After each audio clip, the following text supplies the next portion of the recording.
Saudação aos ouvintes do podcast Touros, Ursos e Robôs. Hoje a nossa mesa está literalmente coberta por uma montanha de relatórios. Uma pilha gigantesca, né? Exato. Temos dados fresquinhos capturados direto dos terminais da CNBC, também do Trademap e de várias outras fontes analíticas. Tudo isso datando de hoje, esse caótico 3 de março de 2026. Um dia que com certeza vai parar nos livros de história econômica. Sem dúvida nenhuma. E a missão da nossa exploração profunda hoje é justamente mapear e tentar entender o fechamento absolutamente dramático dos mercados globais. A gente quer dissecar o racional por trás daquelas movimentações violentas, sabe? Aqueles números atípicos que dominaram os painéis nas últimas horas. E a partir desse caos todo, a nossa ideia é traçar expectativas mais sólidas para quem está operando nas negociações futuras. Perfeito, porque o peso dos eventos de hoje é inegável. Não estamos falando de uma simples correção de rotina no mercado. Longe disso. Os movimentos que a gente viu hoje, eles simplesmente rasgaram vários manuais tradicionais, aquelas regras não escritas sobre como o capital deveria buscar proteção num momento de crise. Tudo foi por água abaixo. Pois é.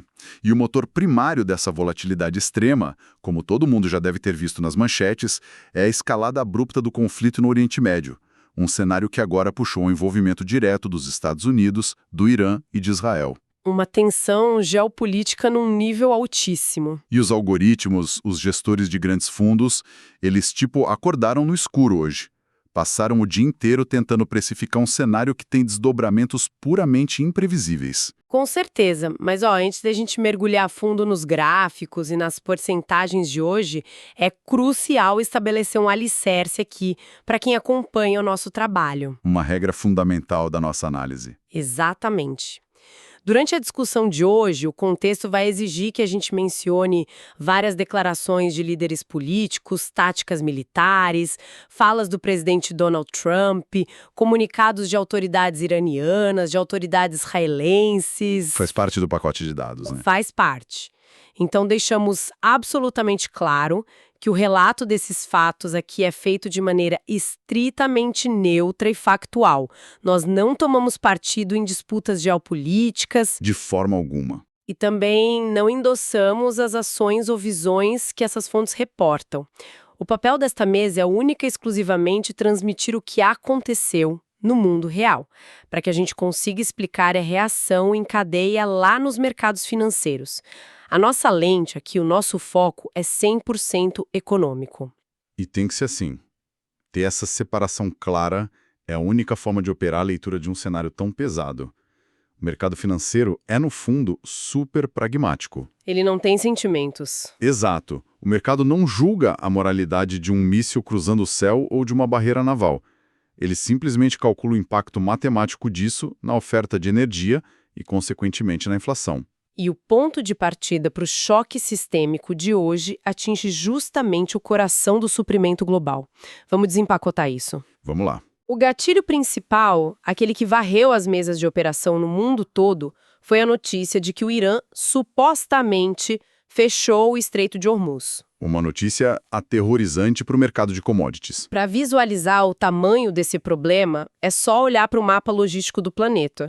O Estreito de Hormuz funciona basicamente como a principal artéria jugular de energia do mundo todo. É um canal geográfico super apertado. E estratégico demais. Demais. Por ele fluem todos os dias cerca de 20% de todo o petróleo consumido no globo.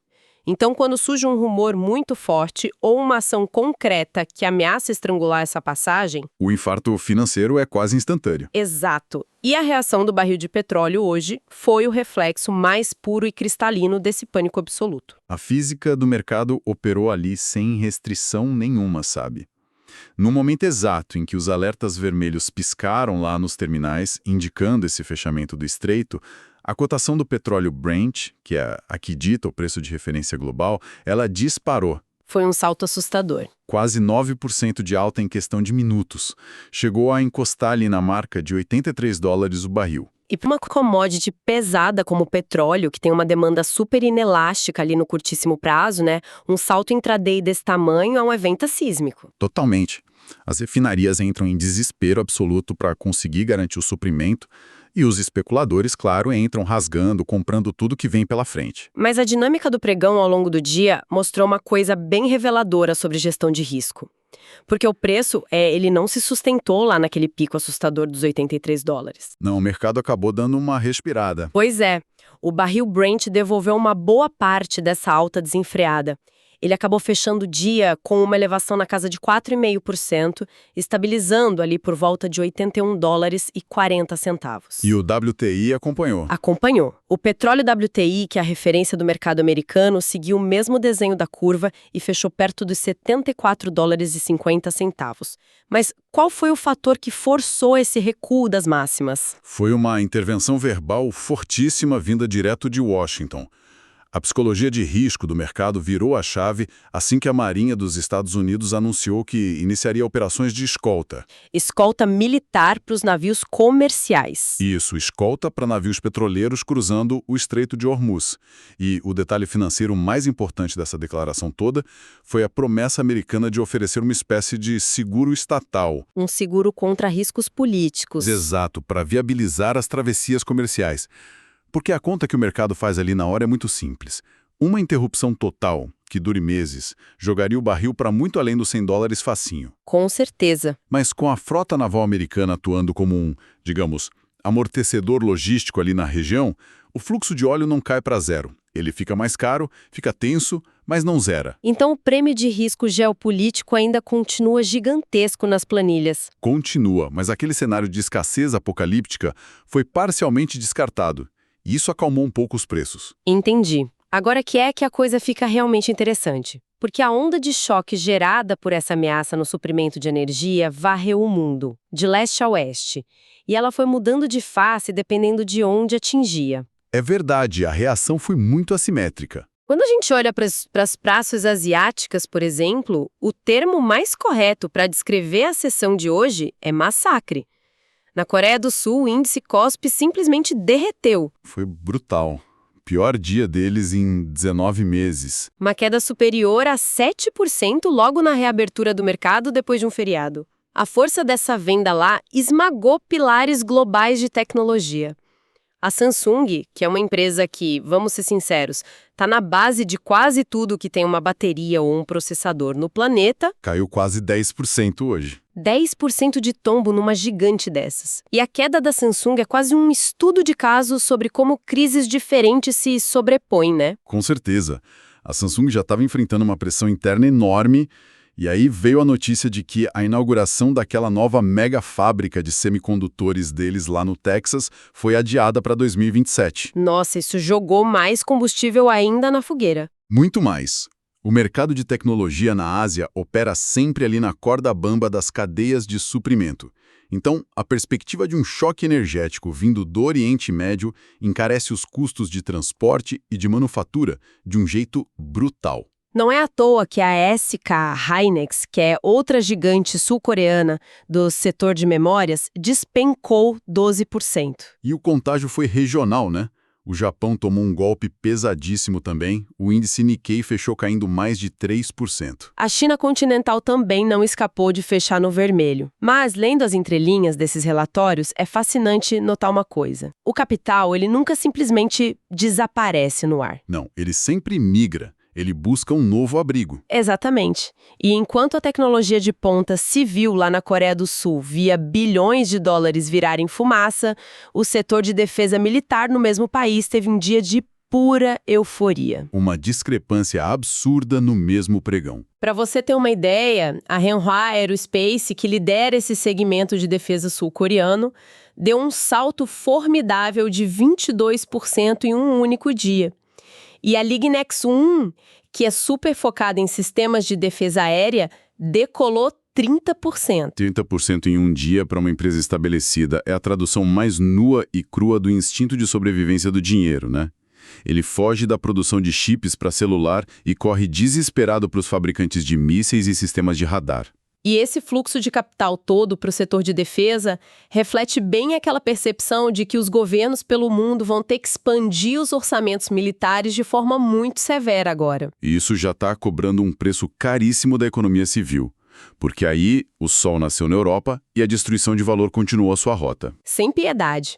O índice pan-europeu Stock 600 fechou com recuo acima de 3%. E dentro desse bloco europeu, o setor que mais sofreu, que foi duramente golpeado, foi o de viagens e lazer.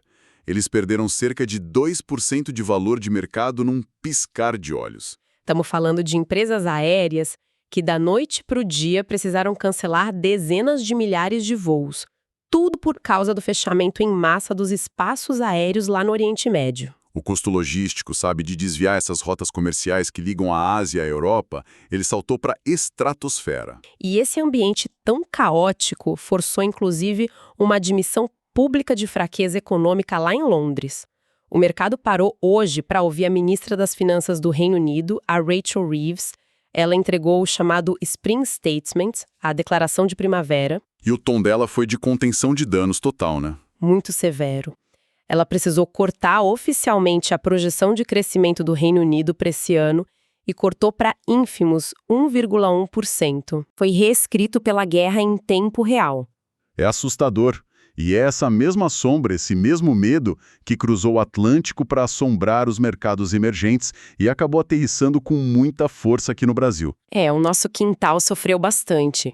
O índice Bovespa teve um sangramento profundo hoje. Foi a pior queda diária desde o longínquo dezembro de 2025. Um recuo pesado de mais de 3%. 3,28% de queda, para ser exata, empurrou o Ibovespa ali para casa dos 183.105 pontos e, olhando os dados, foi uma realização de perdas em bloco, sabe? O mercado não filtrou muito quer empresa com fundamento bom ou ruim. Vendeu tudo.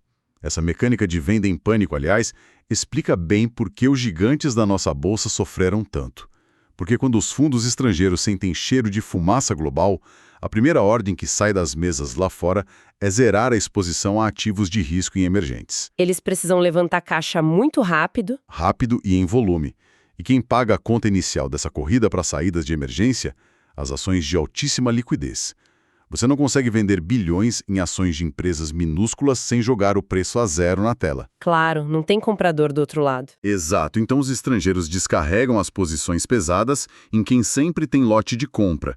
Itaú caiu mais de 3%, Bradesco tomou um tombo de quase 5%, e pilares como Banco do Brasil e Vale recuaram ali na faixa dos 4% cada um. E não é que o negócio de crédito do Itaú ou do Bradesco tenha piorado do dia para a noite. Não mesmo. É puramente um desespero por liquidez imediata. E olha, se conectarmos isso ao cenário geral, a dinâmica fica ainda mais clara e até um pouco irônica quando a gente olha para algumas anomalias da nossa bolsa hoje. A Petrobras. Nossa, o caso da Petrobras hoje foi emblemático. No dia em que o petróleo no mercado internacional fez aquele movimento brutal de alta, a Petrobras, a PET 4, conseguiu fechar com uma ligeira queda. Caiu 0,44%. Isso desafia a lógica mais básica do mercado, que é a petrolífera sobe junto com o barril. Mas o fluxo de venda, essa debandada dos estrangeiros saindo do Brasil, foi tão massivo que anulou completamente a vantagem do fundamento da commodity em alta.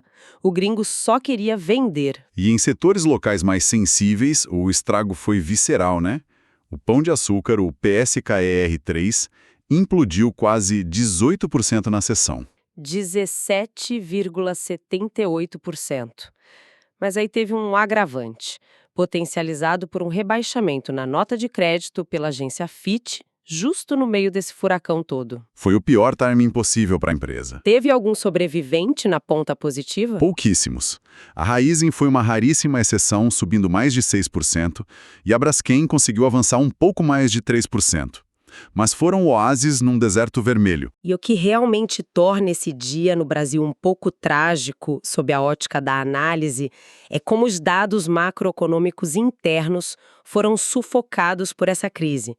O IBGE tinha acabado de divulgar que a economia brasileira cresceu sólidos 2,5% no consolidado de 2025. Dados muito robustos, acompanhados de boa criação de vagas de emprego. Em qualquer outro pregão normal, esses números levariam a Bolsa brasileira para cima com a maior tranquilidade do mundo. Sem dúvida. Mas a geopolítica apagou totalmente o fator local.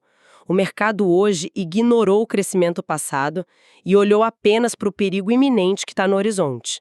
E esse perigo se resume em duas palavras: inflação importada. É o grande fantasma. Se o petróleo vai ficar estruturalmente mais caro em dólares, o preço dos combustíveis aqui dentro, uma hora vai subir. E isso bate em toda a cadeia de fretes, de alimentos. A inflação é esse fio condutor, né? Ela une o desespero do mercado asiático, o alerta sombrio do Reino Unido e essa queda abrupta da nossa bolsa. Exatamente, e tem um efeito prático e imediato. Se a inflação ameaça ganhar fôlego de novo por conta da energia, o Banco Central perde a margem de manobra dele. A curva de juros no Brasil hoje disparou. Porque os investidores já estão precificando que o ritmo de cortes da taxa Selic vai diminuir, né? Vai ter que diminuir consideravelmente. Ou o BC pode até ser forçado a parar de cortar os juros muito antes do que os modelos dos economistas previam na segunda-feira passada.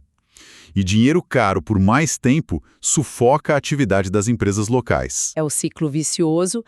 E esse exato fenômeno nos leva à verdadeira tempestade perfeita que desabou hoje lá em Wall Street, o coração do capitalismo americano. E lá a coisa foi bizarra. Em Nova York, os painéis de cotação pareceram enlouquecer. Eles apresentaram um comportamento que desafia todos os dogmas clássicos de alocação de portfólio. O índice Dow Jones, por exemplo, viveu uma montanha-russa vertiginosa. Chegou a afundar quase 1.200 pontos no momento de maior pânico. Sim. E aí encontrou algum suporte no final do dia para fechar com perdas ali em torno de 400 pontos. O VIX, que é o famoso termômetro do medo no mercado, rompeu a marca crítica dos 25 pontos com uma violência incrível e o setor de materiais básicos lá do S&P 500 teve a sessão mais destrutiva desde as tensões tarifárias do ano passado. Até esse ponto, quem olha de fora pode pensar, parece uma crise severa, mas normal de mercado. Mas a anomalia gigantesca aparece de verdade quando a gente olha para os ativos que são considerados portos seguros. Então, o que tudo isso significa na prática em relação à quebra das regras tradicionais? Aí que tá. Os manuais tradicionais defendem que, quando uma guerra estala e o risco sistêmico vai para o grau máximo, o capital apavorado corre para onde? Para o ouro físico e para os títulos do Tesouro Americano de longo prazo. O mercado busca proteção e busca previsibilidade. Só que essa narrativa ruiu completamente no pregão de hoje. Ruiu. O ouro não serviu de escudo para ninguém. Ele desabou assustadores 4%. Recuou ali para a vizinhança dos $5.150 a onça. E na renda fixa americana, o negócio foi ainda mais contraintuitivo. Os rendimentos dos títulos de 10 anos subiram. Pularam lá para casa dos 4,063%. E para quem está buscando entender a mecânica disso, é sempre bom lembrar como os títulos funcionam na prática, né?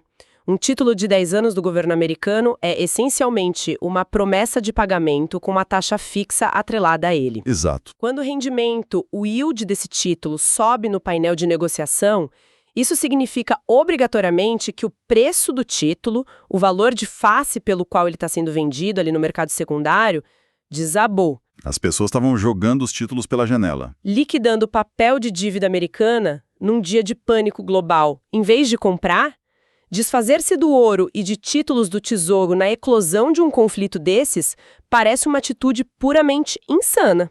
Até você perceber que o grande predador que estava assustando os operadores não era a guerra em si, mas sim as consequências econômicas da guerra. O mercado não olhou para os mísseis, ele enxergou a retomada galopante da inflação global. Essa é a chave de hoje. A leitura de repasse de preços para o consumidor final muda todo o jogo de xadrez dos grandes bancos centrais. O Federal Reserve, lá nos Estados Unidos, vinha ancorando o mercado com aquela expectativa forte de que ia começar a cortar os juros a partir de julho. Mas com o petróleo explodindo desse jeito... A esperança evapora. As apostas dos investidores hoje empurraram a projeção desse primeiro corte de juros americano lá para setembro. E olha lá, talvez demore mais. E quando a perspectiva muda para juros muito altos por muito mais tempo, a lógica de investimento gira. O ouro perde o brilho, né? Perde, porque o ouro é um ativo estático. Ele não te paga dividendo, não paga cupom mensal.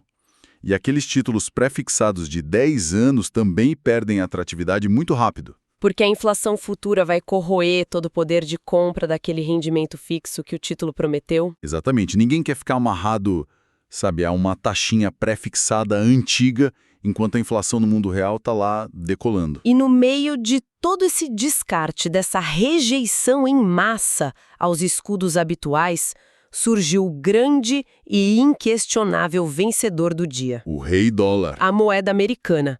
Os dados mostram de forma inequívoca que o verdadeiro e único porto seguro que restou de pé hoje foi o dólar. A moeda agiu feito um aspirador de pó em escala planetária, drenando liquidez de todas as outras economias. O euro apanhou feio, né? Caiu para a marca de 1,1595 dólares, uma fraqueza que a gente não via há meses. E o iene japonês também atingiu o nível mais baixo desde janeiro, sofrendo danos severos. E o motivo por trás dessa força descomunal do dólar hoje não é apenas o status de moeda de reserva global.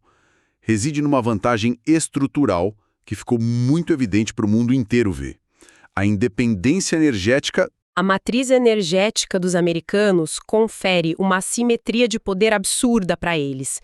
Diferente das crises lá do século XX, os Estados Unidos de hoje produzem o seu próprio petróleo e o seu próprio gás natural em quantidades astronômicas. Então, quando o Estreito de Hormuz é ameaçado de fechar, quem treme nas bases é Europa e o Japão. As indústrias alemãs, por exemplo, elas dependem quase que integralmente de importação de energia para não paralisarem as fábricas. O choque longo na oferta significa estagnação pesada para eles. E desindustrialização na Europa e na Ásia. Os Estados Unidos vão sofrer com o preço da gasolina mais cara no posto, vão. Mas eles não correm risco de um apagão estrutural da economia. E o mercado leu isso perfeitamente. O dólar esmagou o iene e o euro, porque ficou claro quem tem a vulnerabilidade externa e quem não tem. É uma percepção implacável da realidade. E, olha, tem uma curiosidade tática registrada hoje nos relatórios da VandaTrack que mostra que até os pequenos investidores... O famoso dinheiro de varejo. Isso. Eles entenderam essa dinâmica da independência energética americana com uma agilidade impressionante. No meio daquele caos absoluto logo na abertura do mercado, pessoas físicas operando lá das suas casas estabeleceram um novo recorde histórico diário. Injetaram muito dinheiro, né? 49 milhões de dólares de uma só vez. Tudo isso num único ETF, o fundo atrelado ao setor de energia dos Estados Unidos, que é o XLE. Foi um volume de compra no varejo que superou largamente até os picos de desespero que a gente viu no começo da guerra da Ucrânia. O investidor comum olhou para um Oriente Médio em chamas e a primeira reação foi: vou comprar infraestrutura fóssil americana. A capacidade de adaptação tática que a gente observou hoje no varejo e no institucional é notável. Notável. E sintetizando toda essa montanha de relatórios que a gente processou até agora, a linha mestre para quem vai operar nos próximos dias e semanas parece bem cristalina. O ambiente de altíssima volatilidade deixou de ser a exceção. Agora ele é o novo padrão operacional. As mesas de tesouraria em Londres, Nova York ou aqui na Faria Lima não vão mais só monitorar a movimentação de tropas no Golfo Pérsico ou imagem de satélite. Não. O mercado vai operar de forma obsessiva rastreando os danos colaterais da inflação. Cada centavo de alta no combustível vai ser convertido num recálculo matemático. Eles vão se perguntar: por quanto tempo mais os bancos centrais vão ter que segurar os juros lá no teto? E o risco, que começou sendo puramente militar, completou a sua metamorfose para um risco financeiro generalizado. Toda essa engrenagem complexa que a gente discutiu hoje, taxas de rendimento de Wall Street, prêmios de seguro marítimo, independência energética, embora às vezes pareça só um jargão distante das telas de Bloomberg, ela aterrissa violentamente no nosso cotidiano. Sem pedir licença para entrar. Exato. As decisões macro que afundaram as bolsas lá na Coreia do Sul e aqui no Brasil afetam diretamente o preço que quem nos ouve paga lá na bomba ao encher o tanque do carro. Ditam o valor embutido no frete de cada produto básico na prateleira do supermercado e definem a taxa do financiamento imobiliário, além, claro, de mexer na rentabilidade da carteira de investimentos de quem trabalha suado para guardar um dinheiro. O mundo está conectado de um jeito que o bloqueio num pedacinho de mar força a readaptação do orçamento de famílias a milhares de quilômetros de distância. E sabe, isso levanta uma questão importante, um raciocínio para a gente plantar como semente na mente de quem acompanhou essa nossa exploração até aqui. Qual seria? Nós identificamos como o dólar assumiu o papel absoluto de porto seguro por conta dessa blindagem energética americana. Mas, se esse cenário perdurar muito, se a gente tiver meses de tensão, mantendo os juros americanos no teto máximo e o dólar funcionando como essa esponja gigante que suga todo o capital livre do planeta, Fica insustentável para muita gente. qual será a capacidade de resistência da base do sistema financeiro global? E, em especial, como vão ficar os países emergentes na Ásia, na África e aqui na América Latina, diante de uma seca severa e prolongada de liquidez em dólares. Faltar dólar na praça é o pior pesadelo dos emergentes. E a ameaça de um colapso financeiro nesses países, por falta de moeda forte para honrar dívidas ou garantir importações vitais, pode acabar redesenhando toda a arquitetura econômica do mundo em desenvolvimento, antes mesmo desse conflito militar chegar ao fim. Uma reflexão provocativa e super densa para a gente encerrar o debate de hoje. Foi um privilégio enorme percorrer os bastidores dessa sessão caótica e tentar, transformar a ansiedade daquele painel vermelho em conhecimento acionável para quem acompanha a gente. Foi um dia pesado, mas a gente destrinchou.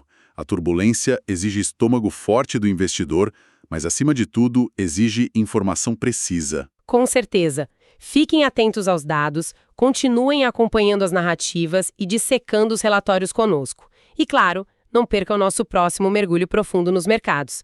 Um grande abraço a todos e boas análises.